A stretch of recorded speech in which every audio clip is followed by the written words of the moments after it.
আমাদের উদ্দেশ্যটা কি? যখন আযান হয় মুয়াজ্জিন বলে হাইয়া আলাস সালাহ বলে যখন মুয়াজ্জিন ডাক দেয় তখন পিঠ দেখায় ওদিক হাঁটা দেয় মানুষ।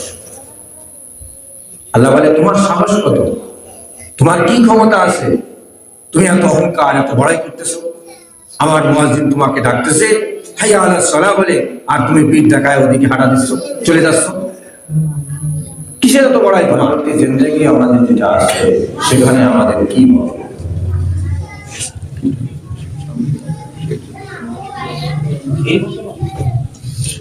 প্রশ্ন হলো তিনটা। এক নম্বর হলো কিউ আয়া, কেন আসলো। দুই নম্বর প্রশ্ন হলো কিয়া কর রাহা হ্যায়, যে আমরা কি করতেছি। তিন নম্বর প্রশ্ন হলো কিয়া হোগা, যে আগামীতে আমাদের কি হবে। প্রশ্ন হলো তিনটা। আমরা আগে আলমে আরওয়াহের জগতে ছিলাম। আল্লাহ তাআলার কাছে আমরা কখনো তো আবেদন করি নাই যে আল্লাহ আপনি আমাদেরকে ঈমানদার মুসলমান মুত্তাকি ফরজগারের ঘরে আমাদেরকে জন্ম দান করুন।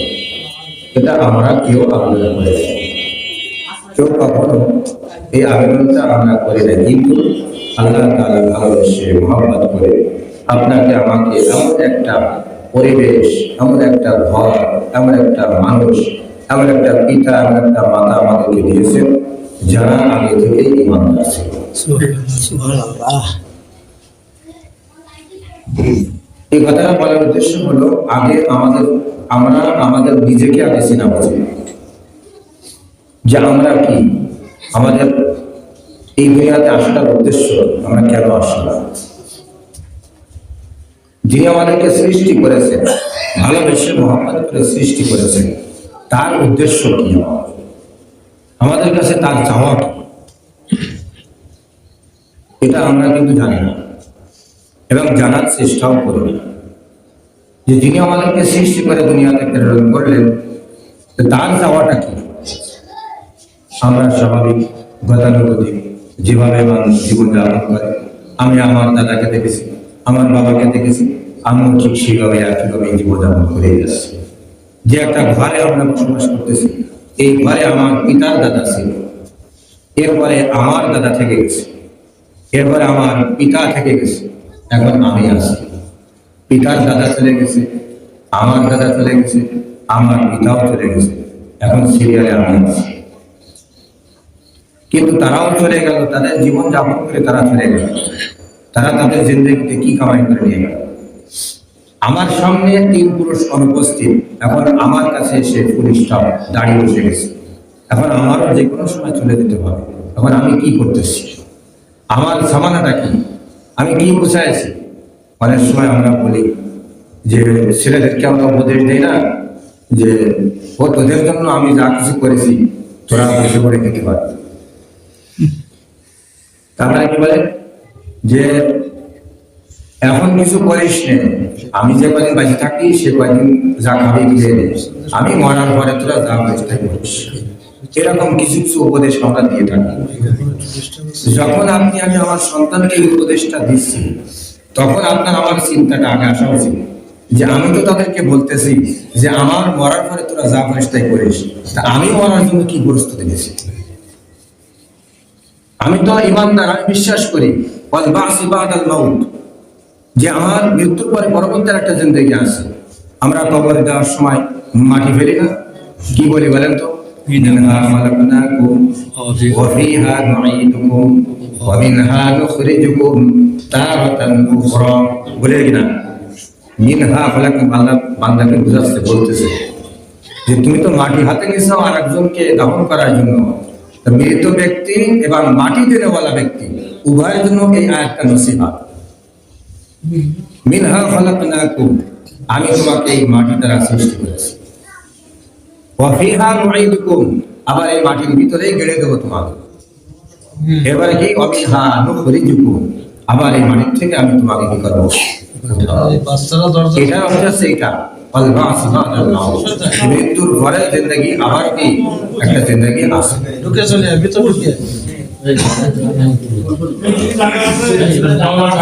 কোনার দিকে চাপে যাচ্ছে সাথে বেটে আগে বড় কোনাটা মনে করতে কোনাটা ফাঁকা আমরা একটু জায়গা করে দিই, আশেপাশে জায়গা করে দিই। কোনা শুনে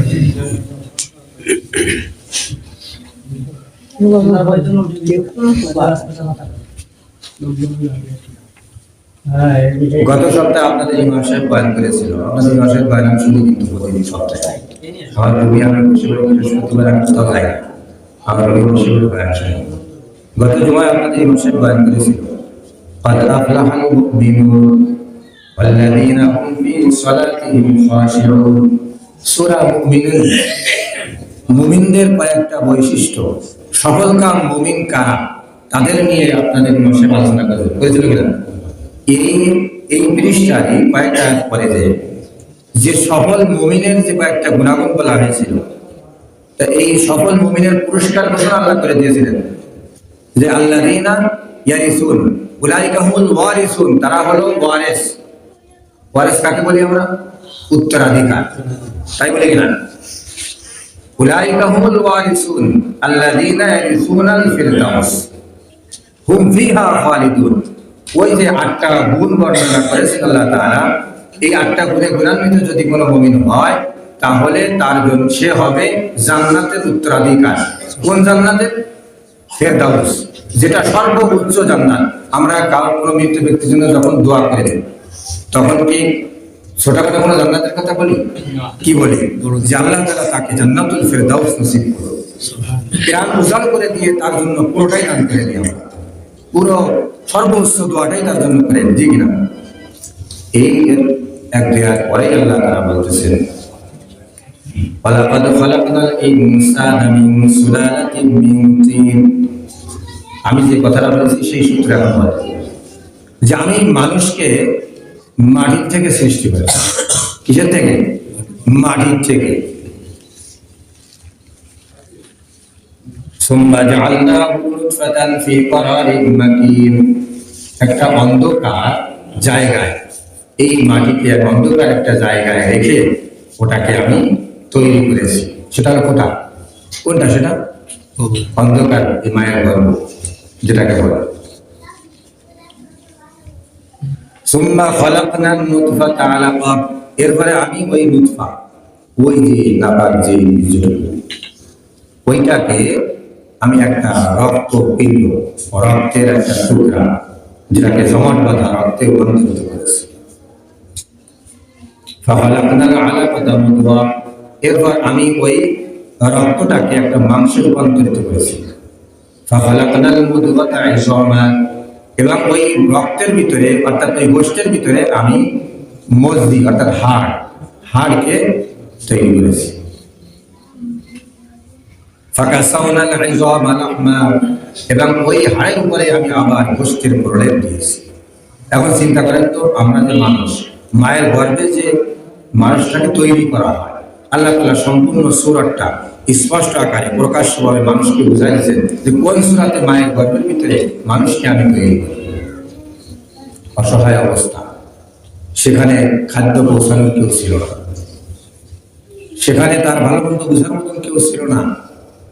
সে পেটের ভিতরে কিভাবে লালন পালন হচ্ছে সেটা তার নিজের মাও জানত না, তাই কিনা বলেন? আল্লাহ তাআলা এই জায়গার কথা কেন বলতেছেন? অসহায়ত্বের কথা। এই অসহায়ত্বের কথা এজন্য বলতেছেন, তিনি এই অসহায়ত্বের কথা প্রকাশ করে বান্দাকে বুঝাতে চাচ্ছেন, ইয়া আইয়ুহাল ইনসানু মা গাররাকা বিরাব্বিকাল কারীম।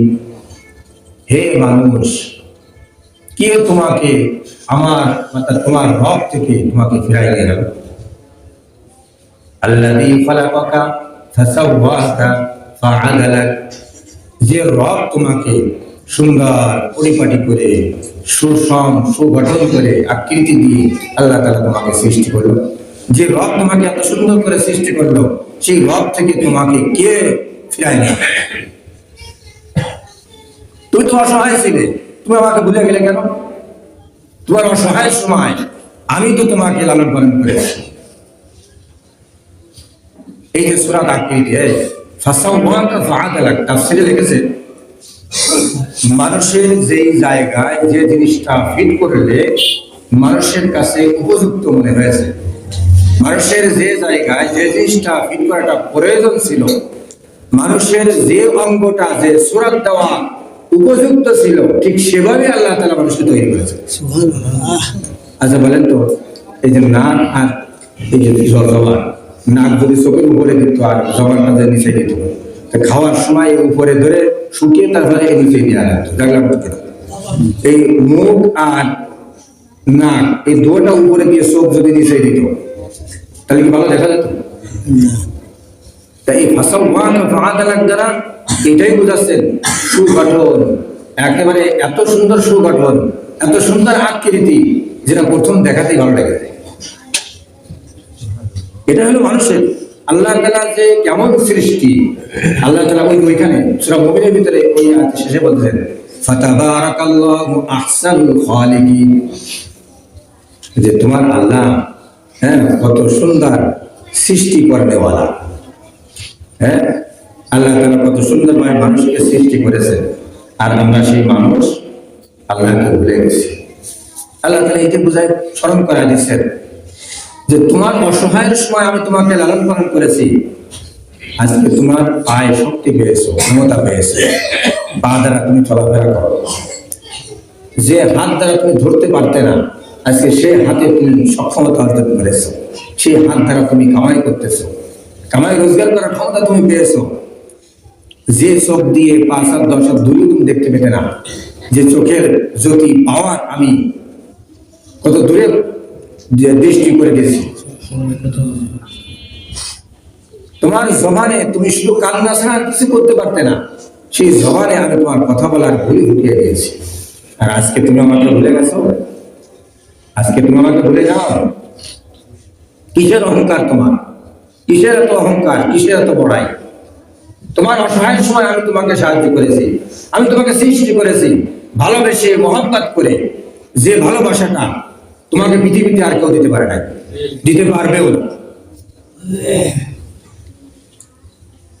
আমরা আল্লাহ তাআলাকে ভুলে গেছি, আল্লাহ তাআলাকে ভুলে গেছি। আল্লাহ আমি চাই না যে আল্লাহ আমার এই সময় আমার এই প্রয়োজন, তবু আল্লাহ তাআলা আমাকে দিচ্ছে। বলেন সত্যি কিনা? আমরা দুনিয়াতে ওই যে যেটা উদ্দেশ্য কথা বললাম, যে আল্লাহ তাআলা আমাদেরকে এখন উদ্দেশ্যহীন ভাবে তৈরি করে নাই। ওমা খালাকতুল জিন্না ওয়াল ইনসা ইল্লা লিয়াবুদুন, মানুষ এবং জিন জাতিকে আল্লাহ তাআলা তার ইবাদতের জন্য সৃষ্টি করেছেন। শুধুমাত্র উদ্দেশ্য ইবাদত। আচ্ছা বলেন তো, যত মাখলুক আছে সব মাখলুকই তো আল্লাহ তাআলার ইবাদত করে, আল্লাহ তাআলার তাসবিহ করে, করে কিনা? সূরা বনী ইসরাঈলের ভিতরে আল্লাহ তাআলা বলেন তুসাব্বিহু লাহুস সামাওয়াতুস সাবউ ওয়াল আরদু ওয়া মান ফীহিন্না, যে আসমান এবং জমিনে যা কিছু আছে এবং এর মধ্যবর্তী যা কিছু আছে সব কিছুই তুসাব্বিহু, আল্লাহ তাআলা তাসবিহ পাঠ করে। ওয়া ইন মিন শাইইন ইল্লা ইউসাব্বিহু বিহামদিহি ওয়ালাকিন লা তাফকাহুনা তাসবিহাহুম, অর্থাৎ তারা যে তাসবিহ জপে তো তোমরা তাদের তাসবিহ পড়াটা বুঝতে পারো না, তোমরা এগুলো বুঝতে পারো না, দেখতে পারো না, শুনতে পারো না, তোমাদের ধারণা নাই। আল্লাহ নবী সাল্লাল্লাহু আলাইহি ওয়াসাল্লাম বলতেছেন সাহাবাদেরকে যে আমি যা দেখি তোমরা তা দেখো না, আমি যা শুনি তোমরা তা শোনো না। কিতাবে লেখে প্রথম আসমান, আমরা যে আসমানটা দেখি, এই আসমানটা তার দ্বিতীয় আসমানের কাছে প্রথম আসমানটা এমন একটা বড় মাঠের এক কোনায় ফুটবল যেমন, এরকম প্রতিটা আসমান তার উপরের আসমানের কাছে এরকম ছোট। আমরা কি বলি? অসীম আকাশ, তাই বলি না? এই আকাশের কাছে অসীম শব্দটা খুব কম। আমরা অসীম আকাশ বলতেছি, আচ্ছা ফেরেশতার সংখ্যা কত? অগণিত। ফেরেশতার সংখ্যা অগণিত বলি, বলেন তো ফেরেশতার যে সংখ্যা, সেই সংখ্যার কাছে অগণিত শব্দ বলেও কি তাকে বোঝানো যাবে? তা আসমানের এই অসীম আসমান বলতে যে আসমানের যে বর্ণনা আমরা পড়েছি যে প্রথম আসমান দ্বিতীয় আসমানের কাছে ফুটবলের মতন, তাহলে প্রতিটা আসমানের প্রতিটা ইঞ্চি ইঞ্চি জায়গায় আল্লাহ তাআলার ফেরেশতারা তাসবিহ পাঠে লিপ্ত আছে। কেউ রুকুতে আছে, কেউ সিজদায় আছে, কেউ সুবহানাল্লাহ আলহামদুলিল্লাহ করতেই আছে, এমন কোন একটা ইঞ্চি জায়গা খালি নাই যে জায়গায় আল্লাহ তাআলার এই মাখলুক ফেরেশতা আল্লাহ তাআলার তাসবিহ পাঠ করতেছে। তারপরও আল্লাহ কেন আমাদের দিকে তাকায় আছে? বলেন তো, আল্লাহ তাআলা আমাদেরকে ভালোবাসেন। ওই ফেরেশতারা মানুষকে যখন সৃষ্টি করা হয়েছিল, ওই ফেরেশতারা বলেছিল, আল্লাহ আমরাই তো আপনার গুণগান করি, আমরাই তো 24টা ঘন্টায় প্রতিটা মুহূর্তে আপনার তাসবিহ জপতেছি, আপনার প্রশংসা করতেছি, এরপরে আপনি আবার কেন এই মানুষগুলোর সৃষ্টি করবেন? তারা দুনিয়ায় যায় মারামারি কাটাকাটি করবে। ওই ফেরেশতারা কিন্তু নিষেধ করেছে। আল্লাহ তাআলা আমাদের দিকে তাকায় আছেন, কারণ আল্লাহ তাআলা ফেরেশতাদেরকে বলেছিল, আমি যা জানি তোমরা তা জানো। আল্লাহ তাআলা আদম আলাইহিস সালাতু ওয়াস সালামকে জ্ঞান দান করেছিলেন। এখানে একটা জিনিস বোঝার বিষয়, সেটা হলো ফেরেশতাদেরকে আদম আলাইহিস সালামকে সিজদা করার কথা বলেছিলেন। তাহলে আপনি আমি গর্ব করে বলতে পারি আল্লাহ তাআলার কাছে ফেরেশতাদের থেকেও আপনি আমি সম্মানিত। ঠিক ঠিক আল্লাহ তাআলার কাছে ফেরেশতাদের থেকেও দামি আপনি আমি। এখানেই চিনতে হবে আমাকে যে আপনি আমি কি। আপনাকে আমাকে নিজেদের অস্তিত্ব সম্পর্কে আগে জানতে হবে যে আপনি আমি কি, কোথা থেকে আসলাম, কি কারণে আল্লাহ তাআলা আমাদের দুনিয়াতে পাঠালেন, আমাদের উদ্দেশ্যটা কি। যখন আযান হয়, মুয়াজ্জিন বলে হাইয়া আলাস সালাহ বলে যখন মুয়াজ্জিন ডাক দেয়, তখন পিঠ দেখায়, ওদিকে হাঁটা দেয় মানুষ। আল্লাহ বলে, তোমার সাহস কত, তোমার কি ক্ষমতা আছে, তুমি এত অহংকার, এত বড়াই করতেছো। আমার মুয়াজ্জিন তোমাকে ডাকতেছে হাইয়া আলাস সালাহ বলে, আর তুমি পিঠ দেখায় ওদিকে হাঁটা দিচ্ছ, চলে যাচ্ছ। কিসের এত বড়াই তোমার? সূরা বনী ইসরাঈল আল্লাহ বলেন, ওয়ালা তামশি ফিল আরদি মারহা, জমিনে তুমি দম্ভ করে চলো না। ইন্নাকা লান তাখরিকাল আরদা ওয়া লান তাবলুগাল জিবালা তুলা, মাটিকেও তুমি ফেলে ফেলতে পারবে না, আর পাহাড়কেও তুমি এক জায়গা থেকে আরেক জায়গায় সরাতে পারবে না। এই ক্ষমতা তোমার নাই। তোমার আবার কিসের এত দম? ওই যে এক ফোঁটা নামাজ পানি মিন নুতফাতিন খালাকাহু ফাকাদ্দার। আমরা বলি ফালা সাদ্দাকা ওয়ালা সাল্লা ওয়ালাকিন কাযযাবা ওয়া তাওয়াল্লা সুম্মা যাহাবা ইলা আহলিহি ইয়াতামাত্তা আওলা লাকা ফাআওলা সুম্মা আওলা লাকা ফাআওলা আয়াহসাবুল ইনসানু আন ইউতরাকা সুদা। হে মানুষ, তোমরা কি ভেবে নিয়েছো যে আমি তোমাদেরকে অনর্থক সৃষ্টি করেছি? কিসের থেকে সৃষ্টি করেছেন? এক ফোঁটা নাপাক পানি দিয়ে। সেটাও আল্লাহ তাআলা বুঝাই দিয়েছেন, স্পষ্ট করে দিয়েছেন। আর আমরা কি করি? আযান দিলে আল্লাহর ডাকে সাড়া না দিয়ে আমরা পিঠ দেখায় চলে যাই। কিসের এত বড়াই, কিসের এত অহংকার? আল্লাহ তো আমাদেরকে দুনিয়াতে পাঠাচ্ছে ইবাদতের জন্য। আমরা সেই ইবাদতটাকে ভুলে গেছি। সেই ইবাদতকে ভুলে ভোর রাত্রে মুয়াজ্জিনের আযানও ঘুমের ভিতরে শুনতে পাই না। কি বেঘোর ঘুমে ঘুমায়।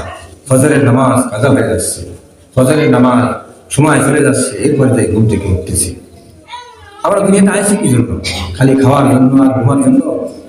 খাওয়ার জন্য আর ঘুমানোর জন্য? আরে গরু, ছাগল, হাঁস, মুরগি, তারপরে পশু পাখি, চতুষ্পাদ জন্তু যা কিছু আছে সবগুলো তো একই কাজ করে। সকাল হলে তারা তাদের জীবিকা নির্বাহের জন্য বাইরে বের হয়ে পড়ে, আবার সন্ধ্যা হলে তাদের অবস্থানের জায়গায় ফিরে আসে। আর আমরা মানুষও সেই সিফাত একই রকম। সকাল হলে আমরা জীবিকার সন্ধানে বের হয়ে যাই, রাত হলে যে বাইনা ডে ঘুমাই। কোনো আল্লাহ তাআলা এই কথা দেখি কিছুই নাই। আল্লাহর কাছে কি যাওয়া লাগবে না? আফা হাসিবতুম আন্নামা খালাকনাকুম আবাসাও ওয়া আন্নাকুম ইলাইনা লা তুরজাউন। হে মানুষরা, তোমরা কি ধারণা করেছো? আন্নামা খালাকনাকুম আবাসা, আমি কি তোমাদেরকে একেবারে এমনি এমনি সৃষ্টি করেছি? ওয়া আন্নাকুম ইলাইনা লা তুরজাউন, এই আয়াতে এসে আল্লাহ তাআলা স্পষ্ট বলে দিয়েছেন তোমাদেরকে অবশ্যই অবশ্যই আমার নিকটে ফিরে আসা লাগবে। ঠিক সেদিন আল্লাহ তাআলার কাছে কি জবাব দেবো বলে? কি জবাব দেবো বলে? আমরা আজকে লজ্জা পাই, নামাজের সূরা কিরাত পারি না, শেখার জন্য লজ্জা পাই। নামাজ পড়ি নাই কোনোদিন, পশ্চিম দিকে সিজদা দেই নাই, অনেক ভুল ত্রুটি হয়ে যায়, তবুও সেই ক্ষেত্রে জানার জন্য প্রশ্ন করি না, লজ্জা পাই। আজকে আমি দুনিয়াতে লজ্জা পাচ্ছি, আখিরাতে আল্লাহর সামনে যেদিন আল্লাহ তাআলা দাঁড়ায় দিবেন, হাসরের ময়দানে কি এক দুজন থাকবে? হাসরের ময়দানে কি এক দুজন থাকবে? কয়জন থাকবে বলেন? মানুষ সৃষ্টির শুরু থেকে নিয়ে কিয়ামত সংঘটিত হওয়া পর্যন্ত যত মানুষকে আল্লাহ তাআলা দুনিয়াতে পাঠাইছেন, সকল মানুষকে সেদিন হাসরের ময়দানে উঠানো হবে। সেই দিন আল্লাহ তাআলার সামনে দাঁড়াবেন আপনি। আল্লাহ তাআলা যদি বলে, এ বান্দা, কি কামাই করে নিয়ে আসেন? যদি বলেন, আল্লাহ আমি সড়কে আর কিছু পারতাম না, যা পারতাম তাই তো করেছি, তাহলে যদি বলে, তুমি কি চেষ্টা করবে? তখন কি বলবেন বলেন? কারো কাছে কি প্রশ্ন করিলেন জানার জন্য? অথচ দেখেন, এই যে শাহিয়া মাদ্রাসা তালিমিল হয়ে গেল, আমাদের মসজিদগুলো খাড়া করতেছে, একটা মুসাল্লি যায় নাই সেখানে। আমি আজকেও গেছিলাম ওখানে, আমাদের দিক থেকে মুসাল্লি যায় নাই শিকার জন্য। আমি মসজিদে গত সপ্তাহে একটু এই রহস্য করে বলেছিলাম যে আমার মসজিদের সবাই সুরাকে সবকিছু পায়, এই জন্য তাদের যাওয়া লাগবে না। কারণ কেউ কথা বলতেছে না, যাবো কি যাবো না, শিকার জন্য এত সুযোগ, তার খরচ যাবে না। তাহলে কি বলবো বলেন? আরে ধান রোয়া, আপনি ধান ফেলাবেন, আপনি যদি আজকে রাতে আপনি মৃত্যুবরণ করেন, তা আপনার ধান ফেলাবে কিনা বলেন? তো আমরা ধান কিনে ফেলাবেন কেমন? ঠিক কিন্তু একজন কেউ না কেউ ফেলাই নেবে, আপনার বাড়ির চাষ ফেলা ফেলাবে। কিন্তু আজকে যদি বলেন যে আমার ওই ধান ফেলানোর থেকে আমার এটা জরুরি, আমার ধান ফেলানোর থেকে আমার এটা জরুরি, আমি যদি এইটা মনে করতাম, তাহলে ও ধান ফেলানো বাদ দিয়ে আমার নামাজটাকে আগে শুদ্ধ করতাম, কারণ এই নামাজই আমার আখিরাতে কাজে লাগবে। ওই যে বললাম না, উদ্দেশ্যহীনভাবে আল্লাহ তাআলা আমাদেরকে দুনিয়াতে পাঠান নাই। আল্লাহ তাআলা নৈকট্য অর্জন আর আল্লাহ তাআলার যে উদ্দেশ্য, এই উদ্দেশ্য হাসিলের প্রধান মাধ্যমই হলো এই নামাজ। প্রধান মাধ্যম কি? নামাজ। এই নামাজ আমরা আল্লাহ তাআলার ডাকে সাড়া দিচ্ছি না, নামাজে আসতেছি না। কেমন যেন আল্লাহ তাআলা বলতেছেন যে তোমাকে আমি এই যে সক্ষমতা দান করেছি, তোমার হাত, পা, চোখ, কান, নাক, তোমার পঞ্চ ইন্দ্রিয়, তোমার কলব, এই সব কিছু তো কাজ করে আমার হুকুম মতো। কেমন যেন আল্লাহ বলতেছেন ওই বডি তোমার, ওই শরীর তোমার, হুকুম মানে আমার। ঠিক, ওই শরীর তোমার, ওই হাত তোমার, কথা শুনে আমার, ওই পা তোমার, কথা শুনে আমার, ওই জবান তোমার, কথা শুনে আমার, ওই চোখ তোমার, যে চক্ষু দিয়ে তুমি মানুষের দিকে রাগান্বিত চোখে তাকাও, ওই চোখের দৃষ্টি তোমাকে বলা কওয়া ছাড়াই, তোমাকে মেসেজ দেওয়া ছাড়াই ওই চোখের দৃষ্টিকে আমি উঠাই দিয়ে দেবো। আজকে চুলি ভব কাটিং দিচ্ছাও, তোমার হুকুম ছাড়া, তোমার অনুমতি ছাড়া, তোমাকে জানানো ছাড়াই ওই কালো কুচকুচে চুলটা আজকে আমি সাদা করে দেবো, তোমার অনুমতি ছাড়াই। কিছু পারবে করতে না। 32টা দাঁত আল্লাহ তাআলা দিয়েছেন, লোহার মতন শক্ত। আল্লাহ তাআলা বলতেছেন 32টা দাঁত দিয়েছি তোমাকে, একটা সময় আমি ওই একটা একটা করে ওই দাঁতগুলো আমি নিয়ে যাব, তুমি কিছুই করতে পারবে না। তোমার শোয়ার খাটের থেকে নিয়ে তোমার বাথরুম, অ্যাটাচ বাথরুম কতটুকু দূরত্ব, সামান্য একটু প্যারালাইজ করে যদি করে দেই, তাহলে ওই তোমার বিছানার থেকে বাথরুম পর্যন্ত যাওয়ার ক্ষমতা তোমার নাই। আজকে আমরা সেই আল্লাহকে ভুলে গেছি, দুনিয়া আর দুনিয়া, দুনিয়া আর দুনিয়া, দুনিয়ায় কে কত শান শওকত করতে পারে এই প্রতিযোগিতায় লিপ্ত আছে। আজকে আমরা কোথায় আছি? আমরা কোথায়? নিজেকে নিয়ে একটু ভাবা। মুয়াজ্জিন হাইয়া আলাস সালাহ বললে আমরা দৌড়ে চলে যাচ্ছি, কত ক্ষমতা আমার, কত পাওয়ার আমার, কত শক্তি আমার, যে আল্লাহটাকে সাড়া দিচ্ছে। প্রতিদিন 5 বার মুয়াজ্জিন সকলকে ডাকে, আমাদের কর্ণে কুহরে আওয়াজ যায়, তারপরও আমরা মসজিদে আসি না। কত নাফরমান বান্দা। কখনো দেখেছেন যে আল্লাহ তাআলা আপনার রিজিক বন্ধ করে দিয়েছে জীবিত অবস্থায়? দেখেছেন কখনো? পুরো বান্দার রিজিক বন্ধ হয়ে গেছে দেখেছেন কখনো? আমরাই তো বলি যে সবাই খাইয়ে বলে, না খাইয়ে কেউ বলে না। আমরা বাংলা বলি না এগুলো, অথচ সেই আল্লাহর নাফরমানি করতেছে আমরা প্রতিনিয়ত, একের পর এক করেই যাচ্ছি, সারাদিন নাফরমানি করতেছি, রাত্রে ঘুমাচ্ছি। ঘুম দেওয়ার মালিক কে? আর নাওম কাল মাউত, ঘুম হলো মৃত্যুর মতো। আপনার আমার কোনো ক্ষমতা আছে? ঘুমের ভিতরে আপনি আপনার দেহ থেকে প্রাণটা যখন দূরে সরে যায়, আমরা কিতাবে পড়েছি যে মানুষ যখন ঘুমায় তখন তার দেহ থেকে প্রাণটা আলাদা হয়ে যায়। ফেরেশতারা প্রতিটা শ্বাসে প্রশ্বাসে আল্লাহ তাআলার হুকুম অপেক্ষায় থাকে। যে আল্লাহ শ্বাস কি ভিতরে দিব, বলে দাও, এখনো সময় হয় নাই। এইভাবে তার দিন কেটে যায়, রাত কেটে যায়। আর আমরা কি নাফরমানি করে যাই, ঘুমাচ্ছি, সকালবেলায় উঠে এসেছি নিজের জীবিকা অন্বেষণের জন্য। ফজরের আগে উঠে বেড়ে দৌড়াচ্ছি, চোখ মুছতে মুছতে দৌড়াচ্ছি, জামার ভিতরে হাতার ভিতরে হাত ঢুকাই দিয়ে দৌড়াতে দৌড়াতে চলে যাচ্ছি যে অফিস টাইম হয়ে যাচ্ছে, কি আমার চাকরির টাইম হয়ে যাচ্ছে, সময় খুব কম, পৌঁছাতে দেরি হয়ে যাবে, ওখানে দৌড়াচ্ছি খুব দ্রুত গতিতে। কিন্তু যে আল্লাহ তাআলা আমাকে এই জীবন দান করলেন, তার জন্য কোন সময়টা, কতটুকু সময় আমি দিচ্ছি। আল্লাহ তাআলা তো চাইলে পারতেন ওই ঘুমের ভিতরেই আপনাকে আমাকে নিয়ে যেতে, পারতেন কিনা? তাহলে কিসের পড়াই, কিসের ক্ষমতা? মুয়াজ্জিন বলতেছে হাইয়া আলাল ফালাহ, হাইয়া আলাল ফালাহ, হাইয়া আলাস সালাহ, হাইয়া আলাস সালাহ, হাইয়া আলাল ফালাহ, হাইয়া আলাল ফালাহ। আগে সালাহর কথা বলে, এরপরে পরে ফালাহের কথা বলে। কেন? নামাজ আগে পড়বেন, এরপরে কল্যাণ পাবেন। নামাজ পড়বেন না, কল্যাণ পাবেন না। এই জন্য তো নামাজ আজানটাকে ওইভাবে সাজানো হয়েছে, আসো নামাজের দিকে, নামাজ পড়ো, কল্যাণ নাও, নামাজ পড়ো, কল্যাণ নিয়ে যাও। ফাইদা কুদিয়াতিস সালাত ফানতাশিরু ফিল আরদ। নামাজ আগে আদায় করেন, এরপরে জমিনে নামায় পড়েন রিজিক অন্বেষণের জন্য। রিজিক আল্লাহ আপনাকে আমাকে দিয়ে দিবে। আমরা কি করি? নামাজ না পড়ে রিজিক অন্বেষণে বের হয়ে যায়। আল্লাহ নবীকে, নিজের নবী, প্রিয় হাবিব, যাকে মোহব্বত করেন, ভালোবাসেন, সৃষ্টির শ্রেষ্ঠ একজন মানুষকে আল্লাহ তাআলা আমাদেরকে দিয়েছেন, আমরা তারই উম্মাহ। সেই মানুষটাকে আল্লাহ তাআলা বলতেছেন ওয়া'মুর আহলাকা বিস-সালাত, আপনি আপনার পরিবারকে নামাজের আদেশ করুন, ওয়াসতাবির আলাইহা, এবং আপনিও তার প্রতি যত্নবান থাকুন। কাকে বলতেছেন? নবীকে, রাসূলকে, যার আগে এবং পরের সমস্ত গুনাহ মাফ ছিল।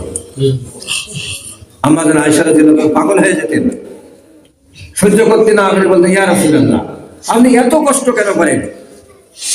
এই যে রাত জেগে আপনার পা ফুলে যায়, আপনি এত কষ্ট কেন করেন? এই বলার সাথে সাথে আল্লাহ রাসূলের চেহারা মোবারক লাল হয়ে গেছে।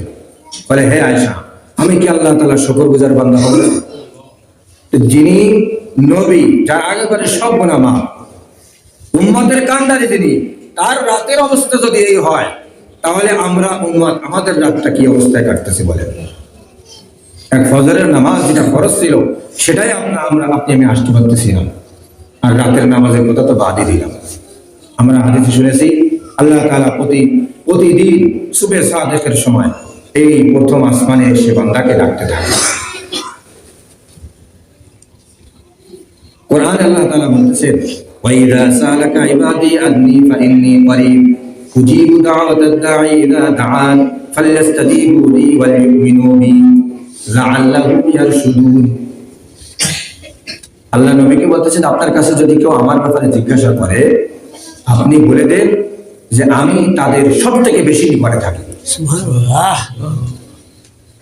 ওয়াইদা সালাকা ইবাদি, কোন বান্দা যদি আমার ব্যাপারে জিজ্ঞাসা করে, বলেন ফাইন্নী করিব, আমি তাদের সব থেকে বেশি নিকটে থাকি। উজিবু দাওয়াতাদ দাঈ ইযা দাআন, যে আমাকে যে বান্দা ডাকে, আমি তার ডাকে সাড়া দেই। সুবহানাল্লাহ। আমি যে বান্দা, যে আমাকে আহ্বান করে, আমি তার আহ্বানে সাড়া দেই। ফালইস্তাজিবু লি, অর্থাৎ তাদেরকে আপনি বলে দিন তারা যেন আমাকে ডাকে। আর আমরা কি করি? ঘুমাই থাকি, ডাকে দিই, ডাক ডেকে ঘুমাচ্ছি, আল্লাহ তাআলা ডাকতেছে, আরে কে আসো, কার কি দরকার, আমার কাছে চাও, আজকে খাজানা সব খুলে দিছি, আসো, কোন বান্দার কি দরকার? কেউ বিপদগ্রস্ত, কেউ রোগগ্রস্ত, অসুস্থ, বালা মুসিবতে পতিত, চাও আমার কাছে সাহায্য চাও, আমি তার বালা মুসিবত দূর করে দেবো। সুবহানাল্লাহ। আরে কার রিজিকের অভাব আছে? রিজিকের অভাব কার? আমার কাছে চাও, চাইতেই তো হবে, আমার কাছে চাও, না চাইলে আমি তোমাকে কেন দিব? তারপরও তো আল্লাহ তাআলা দেন কিনা? শুধুমাত্র আল্লাহ তাআলা অপেক্ষা থাকে, বান্দা আমাকে একটু ডাকো। আর আমরা নিমকারাম বান্দা, নিমকারাম বলি না, নিমকারাম কারে কয় বলি? মন খাইও গুণ গায় না, মন খাইও গুণ গায় না, তাকে বলে নিমকারাম। আমরা অনেক সময় বলি না যে আমি তোরে খাওয়াই দাওয়াই লালন পালন করলাম, তুই মাসের পর মাস আমার দ্বারা খাইস, আর আজকে এই মানুষের ভিতরে তুই আমার বিরোধিতা করলি, যা আজকে থেকে তোর চাকরি যাও, আমার দ্বারা তোর কোনো সাহায্য সহযোগিতা নেই। ও নুন খাওয়াইয়ে এই আশাটা করেছিল যে সে আমার নুন খাবে। আর আমরা হলো সেই নেমকারাম বান্দা যে আল্লাহটা প্রতিনিয়ত শাস্তি খাচ্ছি, হ্যাঁ, নিজের আল্লাহর হুকুম না মেনে প্রতিনিয়ত তার নিয়ামত ভোগ করেই যাচ্ছি, অথচ তারে ডাকতেছি না, তার সাথে আমাদের কোনো সম্পর্কই নেই। আল্লাহ তাআলা ফিরে আসার কথা বলছে, বান্দা ফিরে আসো, ফিরে আসো। বান্দা আসবে, নামাজে আসবে, তার নিজের সমস্ত পিছনের জিন্দগি গুনাহগাতা, নিজের যে অন্যায়, যে নফসের পরে যে বিরূপ করেছিল, এগুলো স্মরণ করে আল্লাহ তাআলার কাছে চলে আসবে, ফিরে আসবে। বান্দা যখন নামাজে দাঁড়াবে, যখন সূরা ফাতিহা তেলাওয়াত করে বান্দা, সূরা ফাতিহা একটা দোয়া, বলবে ইহদিনাস সিরাতাল মুস্তাকিম, আমি ভুল করেছি, বিপদে চলে গিয়েছিলাম, গুমরাহ হয়ে গিয়েছিলাম, অন্যায় পথে চলে গিয়েছিলাম, আমাকে সিধা রাস্তা, সরল সোজা সঠিক পথ, আল্লাহর নবী এই ইহদিনাস সিরাতাল মুস্তাকিম, ইহদিনাস সিরাতাল মুস্তাকিমের অর্থই হলো নবীর আদর্শ। বুঝলেন? ইহদিনাস সিরাতাল মুস্তাকিম এটার অর্থই হলো নবীর আদর্শ। তার মানে আমাকে আমার নবীর আদর্শের উপরে পরিচালনা। সূরা ফাতিহা শেষ করার পর বান্দা যখন রুকুতে যায়, তখন আল্লাহ তার এই আরজিকে পেশ করেন, আরজিকে গ্রহণ করেন। মানে বান্দা ভুল করেছিল, সে স্মরণ করে আমার কাছে ফিরে এসেছে। এবারে বান্দা যখন রুকু থেকে ওঠে, সামি আল্লাহু লিমান হামিদা রব্বানা লাকাল হামদ হামদান কাসীরান তাইয়্যিবান মুবারাকান ফি, এই বলে যখন বান্দা দাঁড়ায় যায়, তখন আল্লাহ বলে, যাও, তোমার আরজি আমি শুনতে পেরেছি, তোমার এই আরজিটা আমার খুব পছন্দ হয়েছে, তোমার ফিরে আসাটা আমার খুব পছন্দ হয়েছে। বান্দা খুশিতে গদগদ করে, হ্যাঁ, খুশিতে আবেগে আপ্লুত হয়ে বান্দা সিজদায় উঠে পড়ে, যে আমার আল্লাহ আমাকে কি করেছেন, বান্দা আমার কাছে ফিরে এসেছে। আর আল্লাহ, বান্দা চিন্তা করে আল্লাহ আমার আরজিকে গ্রহণ করেছে, এই জন্য কি বান্দাকে আল্লাহ তাআলা আরো নিকটবর্তী করে দেয়। এইভাবে বান্দা যখন নামাজ পড়ে, তার প্রতিটা নামাজের বিনিময়ে বান্দা আর তার যে নাফরমান গুনাহ, এই গুনাহ থেকে আস্তে আস্তে দূরে সরে যায়। অর্থাৎ গুনাহ করার কারণে তার অন্তরে যে কালো দাগ পড়েছিল, সেই কালো দাগগুলো আস্তে আস্তে আস্তে আস্তে দূরীভূত হয়ে যায়, তার মনটা প্রশান্তিতে ভরে যায়। তখন সে নামাজে রুকুতে সিজদায় ঘন্টার পর ঘন্টা পড়ে থাকে, সে মজা পায়, মজা আর মজা তার নামাজের ভিতরে এসে যায়। এই জন্য আমরা কি করবো, নামাজের দিকে ফিরে আসবো। নামাজ আমাদের সব। আল্লাহ নবী সাল্লাল্লাহু আলাইহি ওয়াসাল্লাম বলেন, বাইনাল কুফরি ওয়াল ঈমানি তারকুস সালাত, মুমিনের ঈমান এবং কুফরের মধ্যে পার্থক্যকারী হলো কি, নামাজ তরক করা। নামাজ আমরা যদি তরক করি, ওই বান্দা গুনাহ করতে করতে করতে করতে এমন হয়ে যায় যে কুফরের দিকে চলে যায়। আর কুফরের দিকে চলে যাওয়া মানে নির্লজ্জ হয়ে যাওয়া। সে আল্লাহ তাআলাকে আর ভয় করে না, আল্লাহ রসুলের কথা তার ভালো লাগে না, পছন্দ হয় না, সে নির্লজ্জ হয়ে যায়, যা ইচ্ছা তাই করতে থাকে। এই জন্য আমরা আমাদের আল্লাহর দিকে ফিরে আসবো, আমাদের রবের দিকে ফিরে আসবো, নামাজের পাবন্দি করবো। 5 ওয়াক্ত নামাজ শুধু পুরুষরা না, বাড়ি ঘরে মা বোনরা যারা আছে তাদেরকে আমরা বলবো, তারা যেন সময় মতো আমার লক্ষ্যে তারা কি নামাজটা আদায় করে নেয়। আমরা প্রতি জুমায় মসজিদে বয়ান শুনে যাই, অথচ তাদের জন্য কোনো বয়ানের ব্যবস্থা হয় না। তবে এটা খুব সুন্দর ব্যবস্থা, আশেপাশে মহিলারা শুনতে পায়, তাদের জন্য এটা ঈমানের একটা খোরাক হয়। ওয়াইযা তুলিয়াত আলাইহিম আয়াতুহু যাদাতহুম ঈমানা, যখন তাদের সামনে আল্লাহ তাআলার আয়াতসমূহকে আলোচনা করা হয়, তখন তাদের ঈমান বৃদ্ধি পায়। আর ঈমান বৃদ্ধি পেলে আমলের প্রতি, ফরজ বিধানগুলোর প্রতি, আল্লাহ তাআলার হুকুম পালনের প্রতি আগ্রহ উদ্দীপনা তৈরি হয়। আল্লাহ তাআলা সকলকে আমল করার তৌফিক দান করুন। আমিন আমিন ওয়া তৌফিক ইল্লা বিল্লাহ।